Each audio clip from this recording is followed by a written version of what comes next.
think Trey Lance would be better this year if he had played last year? So my answer is like 85% of what the 49ers fan base said. So I put a poll up on Twitter. You retweeted it. It got 1,332 votes. So 1,332 Niner fans voted. 85% said yes, the Trey Lance would be better this year if he played last year, which is what you and I were calling for all last year. I don't know who these 15% are, but they said no. So yeah, I think it's obvious. You were calling for it. I was calling for it. To me, I know a lot of people think differently, but to me, I'm a Super Bowl or bust kind of guy. If we don't win the and I'm not talking about going to the Super Bowl. There's a lot of Niner fans I noticed that are cool with, hey, we got to the Super Bowl. Right. No. It's not about getting to the Super Bowl. Yes. And if you don't win the Super Bowl, and I know a lot of people are going to agree, if you don't win the Super Bowl with Jimmy G last year, which we didn't, then Trey Lance should have been playing the whole time because that would give us a better chance of winning the Super Bowl this year. Right. Yeah. I mean, that's what I keep coming back to is like, for example, Kurt Warner. Yes, of course, Trey Lance should have played last year. Kurt Warner says, it's a lot of pressure for Trey Lance because vets on that team are going to want to win and they're going to want Jimmy. And he compared it to himself when he was with the Giants. He was with Eli that year when Eli was a rookie, and Eli was terrible that year. And they eventually gave the job to Eli, even though Kurt Warner was much better and some players on the team wanted to be the quarterback.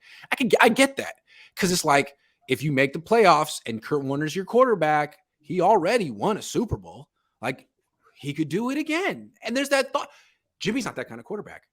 Jimmy's not going to the Hall of Fame. Jimmy hasn't won a Super Bowl. He had a chance. He failed. So when the Niners were like, well, we got to give Jimmy one more year because this is a Super Bowl roster and he's a Super Bowl quarterback. No, he's not. He lost. If he had won, that'd be another thing. But if he had won, you never would have brought in Trey Lance. If he'd hit Emmanuel Sanders, you never would have brought in Trey Lance. Mm-hmm. So what chance... You just want to go to the Super Bowl and lose? You just want to go to the playoffs and lose? Nah, not on the Niners. Yes, Lance should have started last year. They knew they couldn't win with Jimmy Garoppolo. It almost felt like, well, it feels good to be in the mix, though. It feels good to be talked about. Yeah, I'm glad that since Harbaugh, that we're at least not clowns like we were in the 2000s. But before Harbaugh went to the Super Bowl and then Kyle went to the Super Bowl, the Niners never lost a Super Bowl appearance. In the 80s and 90s, they won every single Super Bowl that they went to. Mm-hmm. And that's kind of the standard I hold them to. I know a lot of people probably think differently, but that's where I'm coming from. Yeah, I think a big reason that the 49ers have such a large international fan base that transcends the Bay Area is the standard of excellence they used to represent. I mean, they revolutionized the sport. They changed the sport, and they always were prepared when it was time for the Super Bowl.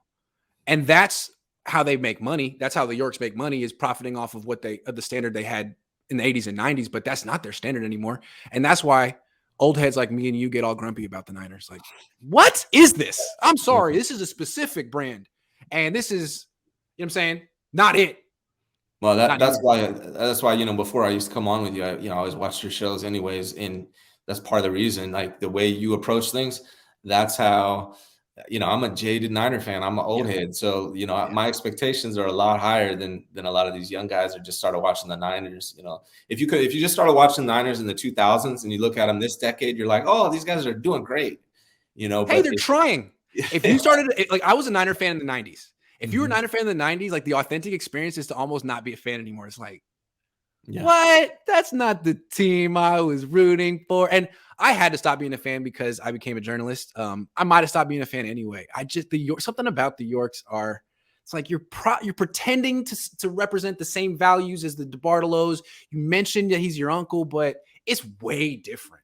And you're content to turn a profit. You move the team out of San Francisco. Anyway, maybe we'll figure it out.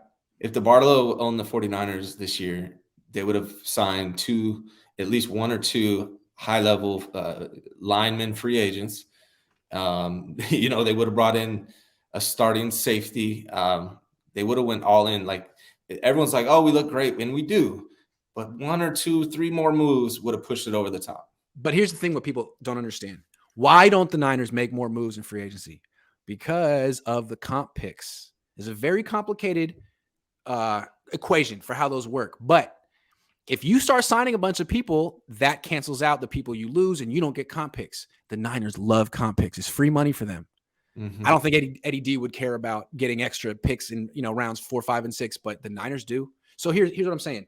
The Niners signed Trevarius Ward. That was costly for them. They might have gotten a nice comp pick for Laken Tomlinson, but Trevarius Ward got the same contract. They cancel each other out. So they get comp picks for DJ Jones and Arden Key, and they'll probably get like a 5th round pick and a 7th round pick. So next year, again, the Niners are hoping that Jimmy Garoppolo gets a starting quarterback contract next year, so they get a 3rd round comp pick. Well, not if they sign someone for $16 to $18 million. Which Niner fans want them to do. Go get J.C. Jackson. Well, if you do that and you lose Jimmy and he actually gets that contract, they cancel each other out. No comp pick. So there's a lot of reasons the Niners are so hesitant in free agency. It's that. It's a big way. It's a big thing. Let me ask you something. I had a question I was hoping you could clarify because I'm still not understanding completely. There's a reporter that's reporting that Jimmy Garoppolo being on the contract on the books this last year did not prevent them from going after free agents. I looked through a press conference and I showed you asking John Lynch this specifically, and he never denied that was the case. He just said, well, despite that, I was still able to do what I wanted to do. So can you clarify this now? It was either here. Kyle said, look, we had plan A, plan B, plan C, and none of those included Jimmy Garoppolo on the roster. Given that he is, we've made the best of it. And I think they're trying to say, like, this was our plan all along. And again, the Niners are committed to comp picks. So I'm not sure that they necessarily wanted to sign 4 or 5 big-time free agents because that means they can't get free picks in the 120s or the 150s. I'm telling you. He said that was the plan, and maybe that was the plan, and that's cool. But can we clarify? Like, could they have used Jimmy Garoppolo's money to acquire free agents if he wasn't on the team? Would they have more opportunity? Because that's what I want. You can't tell me the Niners are super excited to have Jake Brendel as their center. Yeah, that was the plan all along, is to just go with someone with 3 career starts at center. Hey, it's cool. We believe in him. Like that. That's plan B at best. That's plan D. Yeah. Well, the signing of the free agent lineman that they just picked up, not the free agent, but the free agent lineman they picked up shows you that wasn't the plan because their goal for him is probably to make him a center.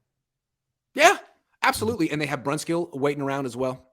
Yeah. Callie Tremor says it's like once you've had a good enchilada, you expect all other enchiladas to be that good. And if not, you're disappointed. Great show, Grant. From an old school Niner fan, bring back Ray Brown. Yeah, but it's like the Niners weren't any enchilada. In the 80s or the 90s, they were like the greatest enchilada in the world. Yeah. And people were coming from all over the world to be like, what is in this? What is in this? Oh my God. Is that crack? Wow. And now it's like, whoa, you changed the recipe, man. This is just, one of the good enchiladas. I wouldn't travel to see this. I wouldn't travel to have this. I mean, if I'm in town, maybe I'll get the enchilada. That's what it is. And it's like how did you go from having the best enchilada in the world to just a merely decent one? I don't get that. Yeah. That's the enchilada metaphor. Thank you, Callie. All right, moving on.